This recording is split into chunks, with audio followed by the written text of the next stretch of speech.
All right, so the next topic that we're going to start on is benchmark percents. And as you can notice here on the top right hand corner, you don't need to copy this down. So just listen as I explain what benchmark percents are. So you've heard of percents before, and one popular phrase that you might have heard is, I gave it my all, I gave it 100%. And that means that you gave it everything that you could. If you took the test last week and you gave it 100%, you gave it all that you could have given. So that's why we know that percents are out of 100, right? We know that if you gave it all that you can, that's 100%. And that's where it comes from, or that's where the phrase comes from, right? So what we're going to use is our understanding of percents to estimate and kind of guess the percent of a value, or the portion of a value. So many of you have phones, right? Cell phones, and your battery on the phone looks like this, right? It doesn't tell you 75% or 3 hours. I mean, the computer does, and some of your phones may, but a lot of them just have this kind of somewhat charged battery. So using what we know, how can we figure out what the appropriate or approximate percentage value is of these batteries? So if I had a battery, I'm going to look at B. Right, if I had a battery B, I would think that it's kind of like halfway filled, right? And if I have 1/2 and I convert it to a percent, that's going to give me about 50%. This looks like a 50% filled battery. This one, on the other hand, doesn't look as much. It looks like I could split this one equally into 4 parts. And if I split a percent, 100% into 4 parts, each one's going to be 25. So I'm going to estimate that this one's about 25%. Okay? This one I would say is about 75%. And how did I get that? Well, it's more than half, it's more than the halfway point. And it looks like I could also divide this one into 4 parts. So if I have 3 parts of 4 parts filled, that would be 75%. Think about it. If you have 3/4, you have 75 cents. So this one would be 75%. This one, you can kind of guess. It looks like it's less than the 25%. So it could be maybe 20%. It could be 15, 10. It's really just an estimation. But we know, based on our own experience, that this means it's close to empty. There's no way that this would be over 50%, and it wouldn't even be close to 40 or 30, right? It's pretty empty, and at this point, I would put my battery or my phone to charge. So this is definitely going to be a smaller percentage that is filled. You do not have to copy this in your journal. This is just a conversation about estimating. Okay, so I want you to go ahead and look at this slide. It says to use your calculator to determine the percent of each number. I went ahead and did that for you. So I found each one of these percents. And one thing that I noticed is that all of the ones on this side are 1%, and all of the ones on this side are 10%, right? So what do we notice about our original numbers and the actual percentages, the actual percent of the number that we got, right? Let's look at this one. We want 1% of 28. Our response ended up being 0.28. 1% of 234 is 2.34. 1% of 0.85 is 0.0085. So what do you think? Do we have to sit there and plug it into the calculator every time? Do we notice a pattern here? What is a rule that we can make for 1%? Well, one thing that I noticed is that for 28 is a whole number, so the period, their decimal, is right behind. And now, when I found 1%, the period moved 2 spaces to the left. Is it the same with 234? So 234 has a decimal at the end, and now the decimal moved 2 places to the left. So the rule for 1% is to move the decimal 2 places to the left. And why is that? Well, what we're actually doing, how do you convert 1% to a fraction? You just take the 1 and put it over 100. What we're actually doing here is taking that 28 and dividing it by 100. So, and the reason for that is that how many 1% pieces are in a whole percent, right? We know percents are out of 100, and there's 100 1%, right? So we need to divide all of these numbers by 100. And that will give us the 1%. Now, an easier trick is to just move our decimal 2 places to the left, okay? It's the same thing as dividing by 100, okay? Now let's look at the 10%.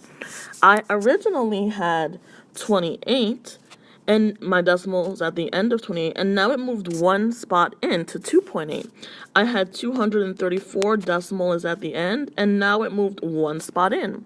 So what do you think is the rule for 10%? We need to move our decimal 1 space to the left, okay? I really paraphrased this, but make sure you write this in a way that makes sense for you. Now, why is that? How do we write 10% as a fraction? We would put the 10 over the total 100. Can we simplify this? Of course.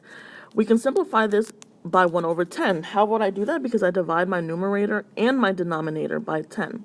So in this case, what we're actually doing is dividing our number by 10, right? We have 10 on the bottom. So in this case, we're dividing it by 10. If you look at 100, there are 2 zeros in the 100, so that's why we move it 2 spaces. In 10, there are 2 spaces, and there's 1 space in the 10, so we only move it 1 space, okay? So 1%, you're going to move it 2 spaces. For 10%, you're going to move it 1 space. And this is a really easy way to find these percents because there's really no math involved. It's really just learning how to move a decimal point. So now let's go ahead and try these problems. And I want you to copy down the definition of a benchmark percent. A benchmark percent is any commonly used percent. So a lot of times you'll hear the percent 1, 10, 25, 50, 100. Those are easy percents to calculate in your head. It's the more complicated ones that are not benchmarks, like 67% or 49%, that makes it really difficult and you actually have to incorporate some math. So problem A says, what is 100% of 300, right? Well, 100% is the entire thing, right? So if I spent 100% of 300, how much did I actually spend?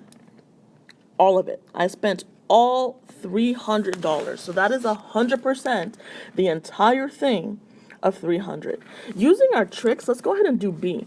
So how would we find the 1% of 300? Well, we know our decimal is right behind the 300, and we got to move it 2 spaces to the left. So my answer is going to be 3.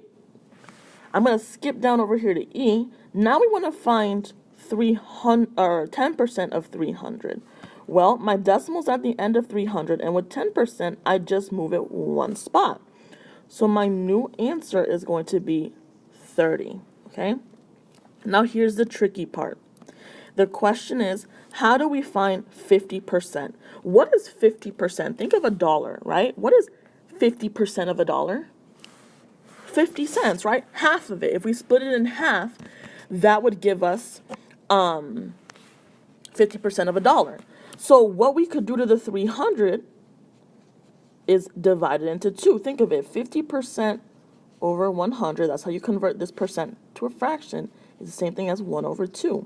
So what we're going to do is take this 300 and divide it by 2, and that gives us 150. Another way to look at it is we know what 10% is, right? 10% is $30. And now I need 50. So how do I go from 10 to 50? I multiply it by 5.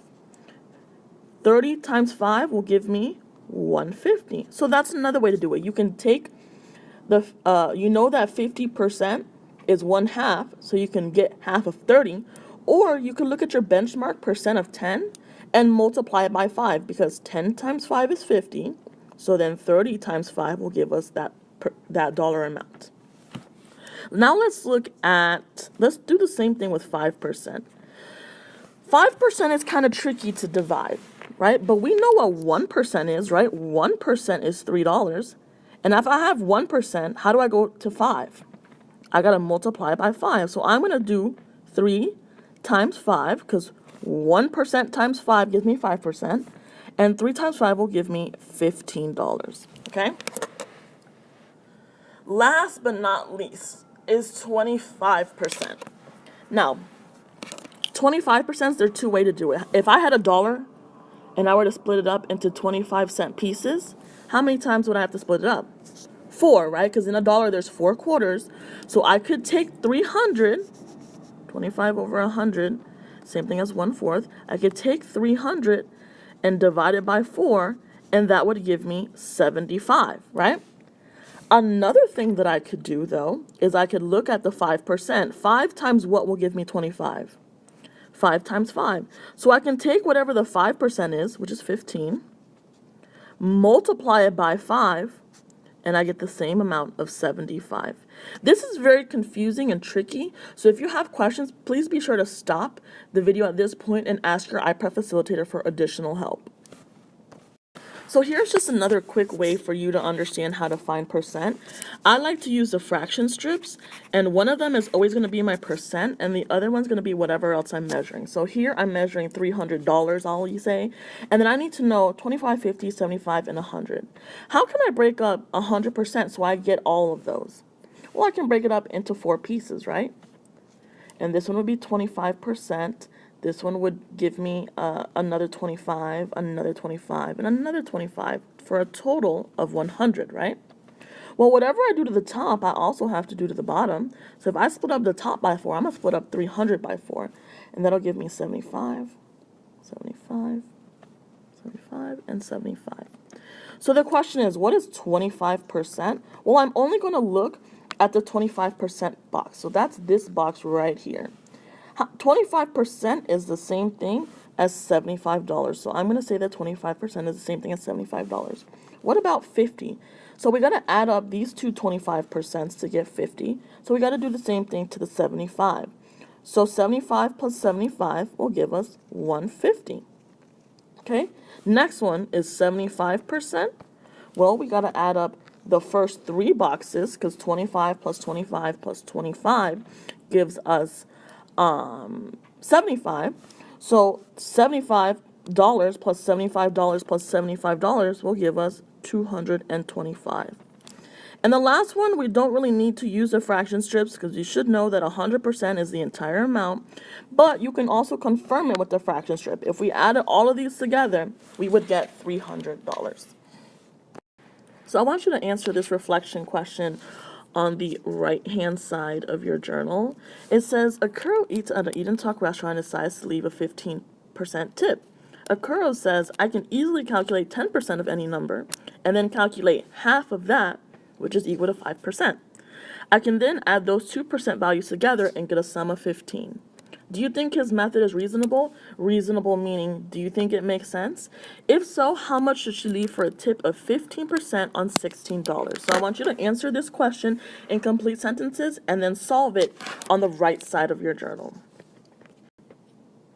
I also want you to do the same thing here. So now on the right side of the journal, we were trying to estimate 15% of a restaurant check. So estimate or explain how you calculate your answer and be sure to round to the nearest hundredth if applicable. Last but not least, now I want you to estimate 12% of the United States if we had 100 students, 200 students, and 150. So again, using benchmark percents like 1% and 10% and adding them together. Once you are done with all of this on the right side of your journal, raise your hand so your iPrep facilitator can give you a classwork grade for today.